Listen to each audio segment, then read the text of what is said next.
For skill practice 5, there is a lot going on here.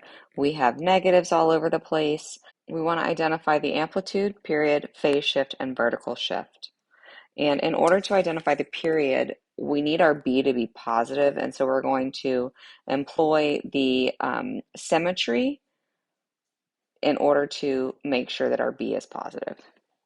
A is the coefficient of sine, or -2. B is the coefficient of x, or -π/6. C is the value after the minus sign inside the function, which is π/2. And D is the value outside the function, which is 1. The amplitude is the absolute value of -2, which is 2. The period, though, I need to make some adjustments here by factoring out a negative in order to make sure my B is positive. I'm going to write this as y equals -2 sine with a negative factored out, π/6x plus π/2 plus 1. Now sine is an odd function, which means that when you input a negative, the entire function becomes negative, which would make this y equals 2 sine π/6x plus π/2 plus 1. Those two functions, if you graph them, are going to lie on top of each other. They are identical. They're saying the same thing. In this case, my b is positive, so I then have 2 pi over π/6. Multiplying by the reciprocal, I get the pi's cancel, and I have a period of 12. The phase shift is going to take the c value over the b value, which is π/2, divided by -π/6, which multiplying by the reciprocal gives me a phase shift of -3. And then my vertical shift is going to be up 1 because my d is +1. In order to find where my cycle starts and stops, I'm going to take bx minus c in between the inequality from 0 to 2 pi, adding π/2,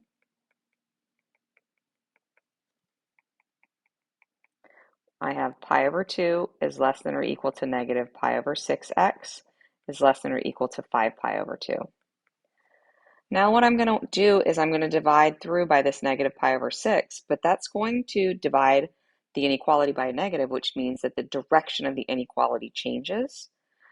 And so I'm going to need to deal with that. I'm going to not change the least to greatest just yet, but I'm going to divide through by -π/6. Just so you can kind of see what's going on with the fraction math, I'm going to take π/2 times -6/pi. That's going to be greater than or equal to -π/6 times -6/pi x greater than or equal to 5 pi/2 times -6/pi. We never write our inequalities, our compound inequalities with greater than symbols. So really we should rewrite this completely, swapping the sides, which I will do in just a minute. The pi's will cancel here, here, and here. So all the pi's cancel. 2 and 6 can be reduced by 2. 6 and 6 can be reduced by 6. 2 and 6 can be reduced by 2, which means I have -3 is greater than or equal to, a negative times a negative becomes a positive x, is greater than or equal to 5 times -3 is -15. What I want to do then is rewrite this to be -15 is less than or equal to x is less than or equal to -3. I start my cycle then at -15 and I stop it at -3. The negative on the outside of the sign means I'm doing a reflection across the y-axis. The negative on the inside means I'm doing a reflection across the y-axis. So I'm doing a whole bunch of reflections here, but I can employ the fact that I've got an amplitude of 2 and a period of 12 and a phase shift and vertical shift of 1. So I can think about what I'm normally doing. So I know I need to start at -15 and I need to end at -3. My sine goes through 0, 0, but I'm going to be shifting that up 1, so that's the point -15, 1. I'm ending at -3, 1 as well. Halfway between -15 and -3 is -9, which would normally be my 0, but I'm shifting that up 1 as well, so that's going to be the point -9, 1. In between -15 and -9 is -12. That's where I'm going to have my maximum, which normally would be up 1 with the amplitude, but because the amplitude is vertically stretched by 2, it's going to be up 2 at 3. And then in between -9 and -3 is -6. And so normally, again, that would be 1 down from where the 0 is located on the y, but it's going to be 2 down because of that vertical stretch. And then I connect my graph. And that is one full cycle. I'm going to now identify the key points. Knowing where my cycle begins and ends helps us not have to worry about doing the translation left or right.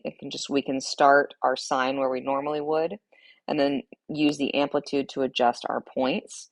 Finding halfway between either gives us our minimum for cosine or is at where level with the endpoints for sine. And then finding the in-between of both of those either gives us zeros for cosine or our maximums and minimums for sine.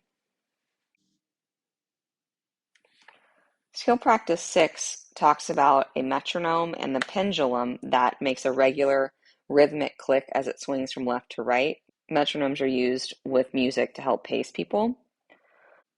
The pendulum moves 3 inches to the left and to the right of the center position, which is the amplitude, because that's the deviation from the center. It's initially pulled to the right 3 inches and then released, and it returns to its starting position in 8 seconds. Assuming that this continues indefinitely and behaves like a cosine wave, write the function of the form a cosine bt minus c plus d. The value x of t is the horizontal position relative to the center line of the pendulum. Like I said, we're going to be going up 3 and down 3. That's our amplitude.